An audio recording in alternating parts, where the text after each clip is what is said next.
Pada video kali ini kita akan membahas tentang kekongruenan segitiga dan sifat-sifat kongruen segitiga seperti kekongruenan sisi sudut sisi, sudut sisi sudut, sudut sisi, serta bagaimana aplikasi kekongruenan segitiga tersebut dalam geometri dan kehidupan sehari-hari.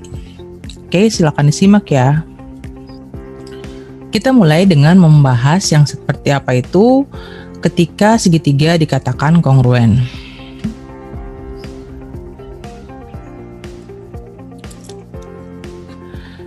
Nah, dua segitiga dikatakan kongruen dan dituliskan seperti ini. Ini dibaca segitiga ABC kongruen dengan segitiga DEF jika dia memuat hal ini. Jadi sudut A kongruen dengan sudut D, sudut B kongruen dengan sudut E, sudut C kongruen dengan sudut F, sisi AB kongruen dengan sisi DE, sisi BC kongruen dengan sisi EF, dan sisi AC kongruen dengan sisi DF.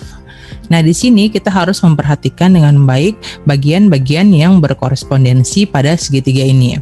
Kita perhatikan di penulisan kekongruenan ini, bagian-bagian yang berkorespondensi itu dia akan dituliskan pada urutan yang sama dari nama segitiga.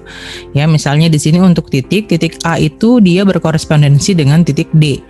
Kenapa? Karena di sini dituliskan sama-sama pada urutan yang pertama. Itu berarti titik B dia berkorespondensi dengan titik E dan titik C berkorespondensi dengan titik F. Pemahaman ini sangat penting sekali kalian pahami supaya ketika memahami segitiga yang kongruen, kalian akan tahu sisi-sisi mana saja yang saling bersesuaian dan yang saling kongruen. Nah, dia akan dituliskan seperti ini ya. Pada segitiga yang kongruen berarti A dia berkorespondensi dengan D, B berkorespondensi dengan E, dan C berkorespondensi dengan F.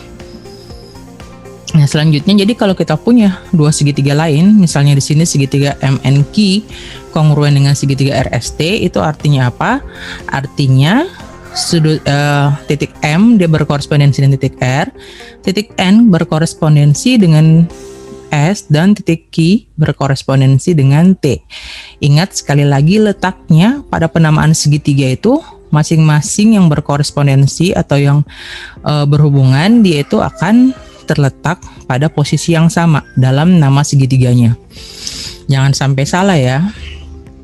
Nah, dari sini akan mengakibatkan sudut M itu dia sama atau kongruen dengan sudut R. Sementara sisi NQ, lihat NQ dia akan kongruen dengan sisi ST.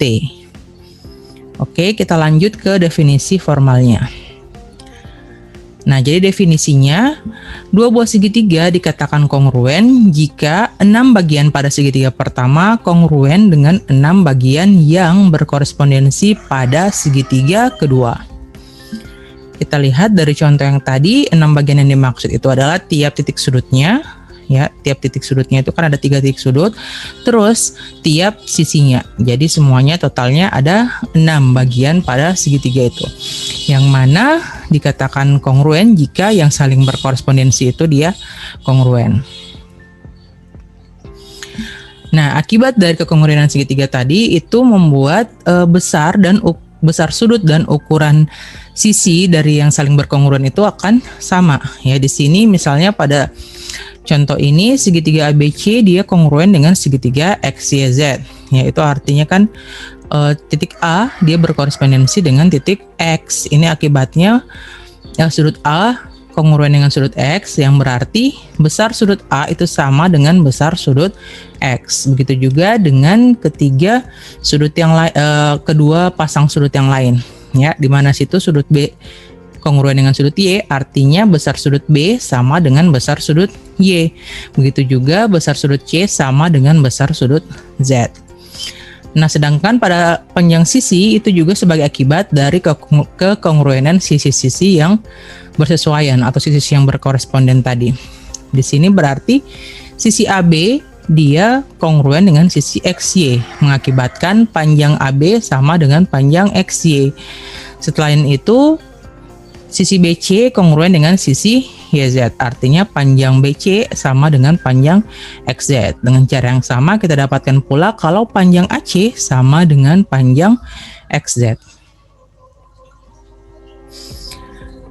Nah, dari sini selain dari sifat yang sebelumnya tadi, kita juga mendapatkan kalau kekongruenan pada segitiga itu dia memenuhi sifat reflektif, simetrik, dan transitif pada kongruen.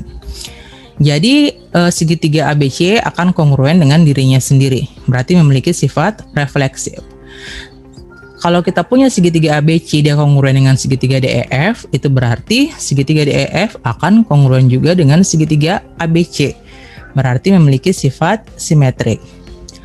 Selanjutnya, kalau kita punya segitiga ABC kongruen dengan segitiga DEF dan segitiga DEF kongruen dengan segitiga GHI, artinya segitiga ABC ini juga kongruen dengan segitiga GHI. Berarti kekongruenan ini memiliki sifat transitif. Kita masuk ke pembahasan tentang aksioma-aksioma yang ada pada kekongruenan segitiga. Dua aksioma pertama yaitu aksioma sisi-sisi-sisi dan aksioma sisi-sudut-sisi. Oke, yang pertama untuk aksioma sisi-sisi-sisi atau SSS, dia itu menyatakan jika tiga sisi pada suatu segitiga kongruen dengan tiga sisi pada sebuah segitiga kedua, maka kedua segitiga tersebut kongruen. Itu artinya apa? Kalau kita punya hipotesis ini, kita dapatkan masing-masing sisi yang berkorespondensi atau yang bersesuaian itu dia sama panjangnya atau dia kongruen, maka kita simpulkan kalau dua segitiga tersebut dia kongruen. Ya, jadi dinamakan aksioma sisi-sisi-sisi atau SSS ya. Kita lihat contohnya. Nah, di sini kita mau buktikan kalau dari gambar ini segitiga AMC itu kongruen dengan segitiga BMD. Yang mana kita punya kalau AB, sisi AB dan sisi garis AB dan garis CD itu dia dibagi dua oleh titik M. Ya, jadi titik M ini tepat membagi dua garis AB dan ruas garis CD. Ya, itu mengakibatkan AM nanti sama dengan MB dan DM sama dengan MC. Kita mulai pembuktiannya. Selain itu juga dipunya kalau ruas garis AC kongruen dengan ruas garis DB. Nah, kita lihat ini pembuktiannya di sini sudah ada langkah-langkah pembuktiannya. Tinggal kita susun bagaimana pembuktian formalnya ya. Jadi di sini akan ada beberapa contoh, tapi Ibu hanya memberikan pembuktian formal untuk contoh satu ini saja. Nanti untuk contoh-contoh yang berikutnya, pembuktian formalnya akan kalian kerjakan sebagai tugas. Nah, kita lihat buktinya. Yang pertama, diberikan segitiga AMC dan segitiga BMD seperti pada gambar ya. Karena M adalah titik tengah dari garis AB dan garis CD, lihat yang ini. Karena M itu merupakan titik tengah, itu mengakibatkan ruas garis AM kongruen dengan ruas garis MB dan ruas garis CM kongruen dengan ruas garis MD ya. Selain itu kita juga sudah punya kalau ruas garis AC kongruen dengan ruas garis DB. Itu artinya berdasarkan aksioma sisi-sisi tadi, segitiga AMC kongruen dengan segitiga BMD ya. Jadi kita ingat kembali kalau kita punya segitiga dan dua buah segitiga dan ketiga sisi yang berkorespondensi atau yang bersesuaian sama panjang atau dia kongruen, berarti kedua segitiga tersebut kongruen. Kita lanjut ke aksioma berikutnya yaitu aksioma sisi sudut sisi ya, atau kalau dalam buku teks bahasa Indonesia biasanya dituliskan SSDS. Kalau dalam buku teks bahasa Inggris side angle side atau dituliskan SAS ya. Bunyinya itu jika dua sisi dan sudut yang diapitnya pada sebuah segitiga kongruen dengan dua sisi dan sudut yang diapitnya pada segitiga kedua, maka kedua segitiga tersebut kongruen. Ya, ingat di sini kata kuncinya dua sisi dan sudut yang diapitnya. Ya, kita lihat pada gambar supaya lebih jelas. Nah, di sini kita lihat pada gambar ini AB dan AC. Ya, sudut yang diapit itu yang dimaksud adalah sudut yang memiliki kaki sudutnya itu adalah AB dan AC ini. Berarti sudut BAC atau sudut A. Jika dia ini kongruen dengan segitiga kedua, yang mana AB dia kongruen dengan A aksen B aksen, terus AC kongruen dengan A aksen C aksen, dan sudut A kongruen dengan sudut A aksen, maka kita menyimpulkan segitiga ABC kongruen dengan segitiga A aksen, B aksen, C aksen. Ingat sekali lagi, aksioma sisi sudut sisi ini berlaku sudutnya itu merupakan sudut yang diapit oleh kedua sisi yang kita punya. Oke, bukan sudut yang ini, bukan sudut yang di sini ataupun sudut yang di sini ya, tapi sudut yang diapit. Kita lihat contohnya. Nah, di sini pada gambar ini kita mau tunjukkan kalau segitiga PNM dia kongruen dengan segitiga PNQ. Yang mana yang kita tahu adalah ruas garis PN tegak lurus dengan ruas garis MQ, serta ruas garis MN itu dia kongruen dengan ruas garis NQ. Kita lihat langkah-langkah pembuktiannya. Yang pertama kita punya PN tegak lurus dengan MQ, yaitu diberikan. Terus dari sini mengakibatkan sudut 1 kongruen dengan sudut 2. Ya, kita sudah punya teorema tentang itu. Kalau garis tinggi itu dia akan membagi dua bagian sudut yang saling berkomplemen itu sama besar ya. Oke, terus dari sini kita juga sebelum di hipotesis juga kita sudah punya kalau ruas garis MN itu kongruen dengan ruas garis NQ. Selain itu, kita punya juga kalau ruas garis PN kongruen dengan dirinya sendiri ya. Tadi kita dapatkan dari sifat refleksif pada kekongruenan segitiga. Nah, dari sini kita sudah punya apa tadi? Kita punya PN dengan PN sama, terus 1 dan 2 sama, terus MN dan NQ dia kongruen. Berarti kita sudah punya sisi, sudut yang diapitnya, dan sisi. Artinya berdasarkan aksioma sisi sudut sisi, segitiga PNM dan segitiga PNQ itu dia kongruen. Oke, silakan nanti kalian tuliskan pembuktiannya secara formal. Kita masuk ke aksioma berikutnya dan teorema. Ya, jadi di sudut sisi sudut itu aksioma, sementara sudut sisi dia itu adalah teorema. Kita lihat sebentar ya. Nah, untuk aksioma sudut sisi sudut sendiri atau biasa disebut dengan ASA, angle side angle, bunyinya itu jika dua sudut dan sisi yang diapitnya pada sebuah segitiga kongruen dengan dua sudut dan sisi yang diapitnya pada segitiga kedua, maka kedua segitiga tersebut kongruen. Kita lihat kalau tadi yang diapit adalah sudut, ini yang diapit adalah sisi. Ya, jadi di sini kita pada gambar ini kita punya sudut A dan sudut C dia mengapit ruas garis AC atau garis B di sini ya. Dan dia berkorespondensi dengan sudut A aksen dan sudut C aksen yang mengapit sisi B aksen. Dari sini kalau kita punya ini kita menyimpulkan kalau segitiga ABC itu dia kongruen dengan segitiga A aksen, B aksen, dan segitiga A aksen, B aksen, C aksen. Untuk lebih jelasnya kita akan lihat pada contoh. Nah, contoh yang berikutnya dari gambar ini kita punya kalau ruas garis AC kongruen dengan ruas garis DC dan sudut 1 kongruen dengan sudut 2. Yang mau kita buktikan adalah segitiga ACE. Yang ini ya, ACE dia itu kongruen dengan segitiga DCB ya. ACE DCB. Oke. Nah, di sini yang kita punya awalnya adalah sudut AC kongruen dengan sudut ruas garis AC kongruen dengan ruas garis DC.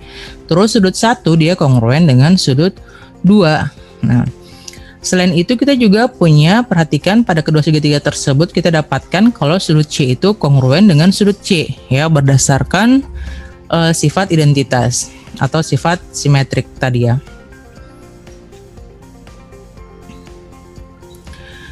Nah, karena kita sudah punya itu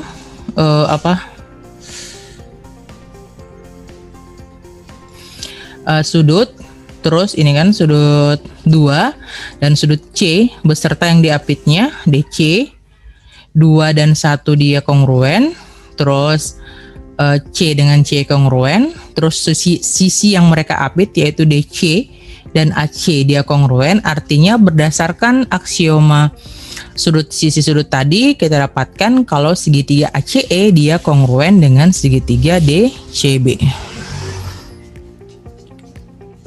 Nah, kita lanjut ke teorema sudut-sudut sisi. Jadi kalau misalnya tadi yang kita punya sebelumnya ketiganya itu adalah aksioma, yang terakhir ini yang keempat dia merupakan teorema. Artinya dia membuktikan sebuah pembuktian agar kita yakin kalau pernyataan tersebut benar. Ya.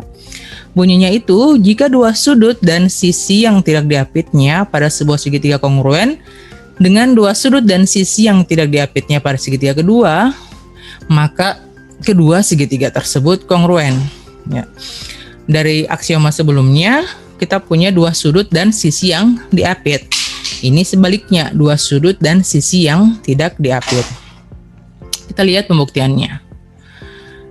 Nah, misalkan di sini diberikan sudut T pada dua buah segitiga, sudut T dan sudut Q itu dia kongruen, terus sudut S dan sudut Y kongruen. Selain itu, ruas garis SR juga kongruen dengan ruas garis HJ.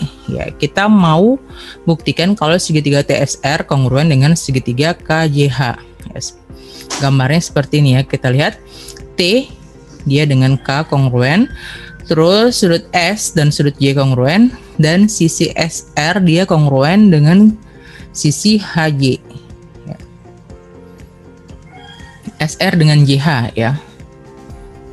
Nah, kita lihat pernyataan lengkap pembuktiannya.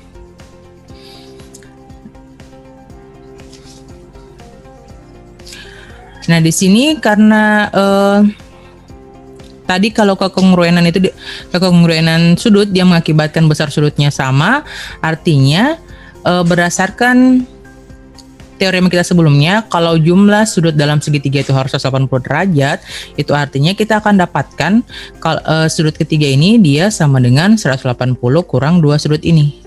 Ya, begitu juga dengan yang sebelah sini, segitiga yang di sebelah kiri, sudut R-nya akan sama dengan 180 dikurang sudut T dan besar sudut T dan besar sudut S. Itu artinya apa? Karena ini dia sama dengan yang ini besar sudutnya, berarti akan besar sudut R akan sama juga dengan besar sudut H.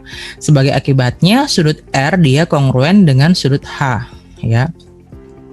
Selanjutnya kita juga dapatkan kalau diberikan tadi di pernyataan soalnya kalau sudut ruas garis SR itu dia kongruen dengan ruas garis HJ.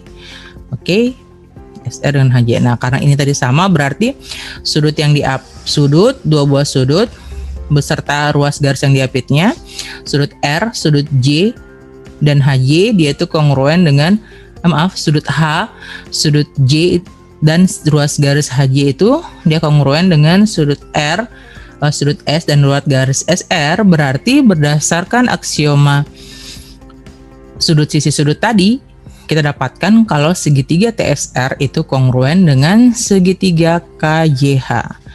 Kalian akan menuliskan pembuktian formal dari teorema ini dalam tugas kalian. Oke. Nah, di sini hal yang perlu kalian perhatikan, tadi kita sudah punya 4 bentuk. Ya, tapi kalau mau membicarakan kombinasi dari sisi dan sudut itu ada 2 lagi, yang mana yang 2 ini tidak bisa kita gunakan sebagai pegangan kita untuk menentukan kekongruenan segitiga. Yang mana itu? Yaitu yang angle atau sudut dan side angle atau sisi sudut. Yang mana di sini sisi sudut ini artinya 2 buah sisi dan sudut yang tidak diapitnya. Ya. Ini tidak bisa kita gunakan sebagai pernyataan untuk menyatakan dua segitiga yang kongruen. Contohnya saja untuk yang angel, dua buah segitiga yang memiliki besar sudut yang sama belum tentu mereka kongruen. Karena kenapa? Mereka hanya akan memiliki bentuk yang sama. Bisa saja yang segitiga yang satu lebih kecil atau lebih besar dari segitiga yang lainnya. Ya, jadi tidak bisa kita gunakan sebagai pembuktian dua segitiga yang kongruen. Nah, kita lanjut di sini ada teorema kekongruenan untuk segitiga siku-siku. Pernyataannya adalah jika hipotenusa dan salah satu kaki pada sebuah segitiga siku-siku kongruen dengan hipotenusa dan salah satu kaki pada segitiga siku-siku kedua, maka kedua segitiga tersebut kongruen. Ya, yang mana kita lihat di sini, ini tadi sisi apalagi namanya, sisi sudut yang hipotenusanya tidak kongruen, terus yang ini dia kongruen juga ya, maka dia akan mengakibatkan kedua segitiga tersebut kongruen. Mungkin ada pertanyaan, kenapa bisa dia kongruen? Nah, sementara tadi kita sudah tahu kalau yang sisi sudut itu tidak bisa dijadikan patokan untuk menyatakan kekongruenan dua segitiga ya. Ini dia khusus untuk segitiga siku-siku. Kenapa? Karena yang mana kalau segitiga siku-siku kita bisa dapatkan sisi yang lainnya atau kaki yang lainnya ini dengan menggunakan teorema Pythagoras. Berarti ini kuadrat, hipotenusa kuadrat dikurang salah satu sisinya yang kakinya yang kuadrat. Itu secara otomatis panjang yang ini akan sama dengan panjang yang ini. Nah, berdasarkan aksioma sisi berarti kedua segitiga ini dia kongruen. Oke, kita lanjut ke aplikasi kekongruenan segitiga. Kita mulai dengan melihat teorema pertama. Jadi teorema yang ini itu merupakan aplikasi dari kekongruenan segitiga yang sudah kita punya. Ya, yang pertama itu sisi yang berlawanan dari sebuah jajar genjang memiliki panjang yang sama. Ya. Kita lihat pembuktiannya. Jadi nanti di sini pembuktian teoremanya akan menggunakan kekongruenan segitiga. Jadi misal diberikan sebuah jajar genjang ABCD seperti pada gambar. Kemudian kita membuat diagonal AC, ya, dan memberikan nama sudut-sudut seperti ini. Ada sudut 1, sudut 2, sudut 3, dan sudut 4. Nah, karena ruas garis AB atau sisi AB itu dia sejajar dengan sisi DC, kita punya AB sejajar dengan DC, berarti kalau dipotong oleh sebuah garis kita dapatkan kalau besar sudut 2 akan sama dengan besar sudut 3. Begitu juga karena AD sejajar dengan BC, kita dapatkan kalau besar sudut 1 akan sama dengan besar sudut yang 4. Oke, selain itu kedua segitiga ACD, segitiga ini ACD dan segitiga ACB, mereka memiliki sisi persekutuan yaitu AC yang menunjukkan berarti AC ini panjangnya sama dengan AC ya, atau AC kongruen dengan AC. Karena kita punya sudut, terus dua buah sudut dan sisi yang diapitnya yang mana dia kongruen, artinya berdasarkan aksioma sudut sisi sudut, kedua segitiga ini dia kongruen. Segitiga ACD kongruen dengan segitiga CAB. Ini berarti titik A akan berkorespondensi dengan titik C dan titik D berkorespondensi dengan titik D. Nah, karena kedua segitiga tersebut kongruen, kita dapat menyimpulkan bahwa sisi yang berkorespondensi juga memiliki panjang yang sama, yaitu sisi AB sama panjangnya dengan sisi DC dan sisi AD sama panjangnya dengan sisi BC. Oke, kita lihat AB dan DC itu adalah yang sisi yang berseberangan atau yang opposite side, dan AD BC juga yang berseberangan, sehingga membuktikan teorema yang kita punya ini. Kalau dua sisi yang saling berseberangan dari jajar genjang itu memiliki panjang yang sama. Oke, kita lanjut. Teorema berikutnya itu menyangkut luas dari sebuah jajar genjang. Ya, jadi kalau kita punya sebuah jajar genjang yang memiliki tinggi H dan alasnya itu memiliki panjang B, berarti luasnya itu adalah B dikali H. Dari mana kita punya? Kita menggunakan ilustrasi yang ada pada teorema sebelumnya, ilustrasi jajar genjangnya. Nah, dari sini masing-masing jajar genjang ini dia terbagi menjadi dua segitiga yang kongruen. Yang mana segitiga tersebut memiliki alas B dan tinggi H, ya. Dari sini masing-masing segitiga tersebut memiliki luas 1/2 kali B kali H. Ya, karena mereka segitiga yang kongruen, artinya untuk jajar genjang ini kita bisa dapatkan luasnya dengan menjumlahkan luas kedua segitiga tersebut. Berarti 1/2 kali B kali H tambah 1/2 kali B kali H sama dengan B kali H. Dengan ini membuktikan teorema yang kita punya. Aplikasi yang selanjutnya ini dia terkait dengan segitiga sama kaki. Yang mana kalian sudah tahu kalau segitiga sama kaki itu dia memiliki kaki sudut, memiliki sudut pada kaki segitiga yang besarnya sama, ya. Jadi bunyi teoremanya di sini adalah jika pada sebuah segitiga ABC dan kita asumsikan besar sudut B itu sama dengan besar sudut C, maka sisi yang berlawanan B dan C itu memiliki panjang yang sama. Ya, maksudnya sisi yang berlawanan itu adalah sisi AB dan sisi AC. Dia itu memiliki panjang yang sama. Kita akan membuktikan ini menggunakan kekongruenan segitiga. Nah, yang pertama yang kita lakukan adalah kita menarik garis dari A yang tegak lurus ke ruas garis BC. Ya, dia memotong garis BC ini di titik Q seperti pada gambar. Lihat ya, di sini dia tegak lurus, aki ini dia tegak lurus BC.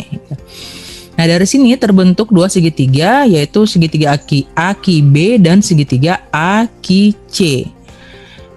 Yang mana mereka berdua memiliki sudut yang sama, memiliki satu sisi persekutuan, yaitu sisi aki, ya.